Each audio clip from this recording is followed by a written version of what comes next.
Mr. Chairman.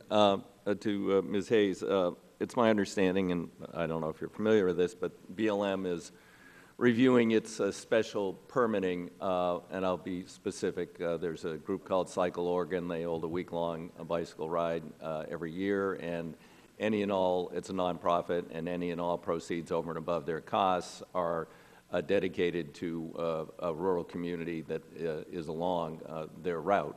They've built, sports fields and things at local high schools and communities that don't have a lot of money. A couple of years ago, a few years ago, they rode, I think, 180 miles on Forest Service roads and had a very reasonable fee. I was on this ride. And then they rode 80 miles on BLM on a 1950s chipped seal, not a really great road that hasn't ever been maintained, to go through a forest over to the coast. And BLM wanted to extort them for $25,000. There were no BLM law enforcement officers. There were no amenities used. They merely rode over the road. Now, this seems, and I've got quite involved in this, it seems to me that the Forest Service, where they rode more miles for about 1/10 the cost on a better road, there needs to be some consistency here. What's the review process? How are you going to look at the Forest Service standards? Because they seem to be much more reasonable in terms of the impacts and costs they charge for. I'm very glad you asked me that question, because the last time I appeared here to talk about this program and talked about this issue, it was rather unpleasant. So better news.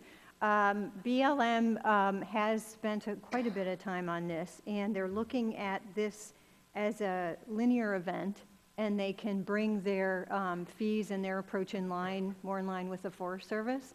So I think that demonstrates the flexibility of the program and the program we have now. I think, we consider to be challenged to some degree, as these gentlemen did a really good job of explaining with this issue about profits and nonprofits. So I think, that'll merit additional discussion.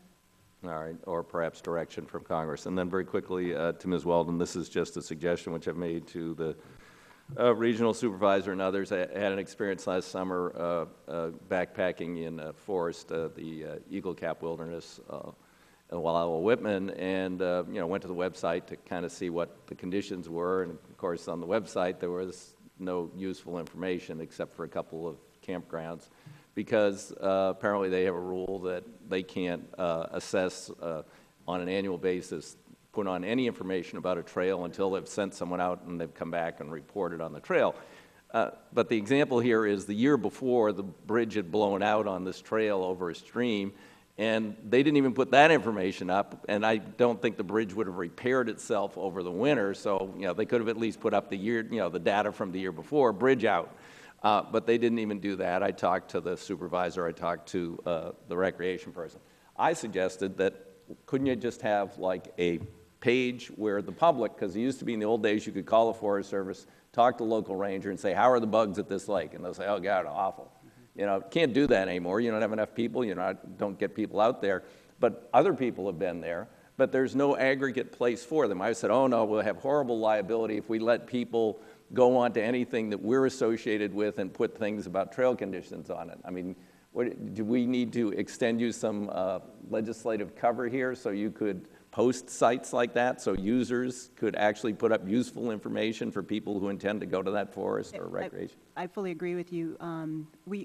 I'd say the biggest barrier is around just those security issues of what we post, but we are actually exploring ways for our own employees as they're out and about to be sources of info that can be readily posted. Went such and such a place, here's how it looked today. And from the standpoint of health and safety, for sure, if we have information, we must post it, and we should do a better job at that. But we are exploring how, in the world of social media and such, and different ways of sharing information, we can be much more nimble in making that information available. So I appreciate the feedback. All right, thank you. Thank you, Mr. Chairman.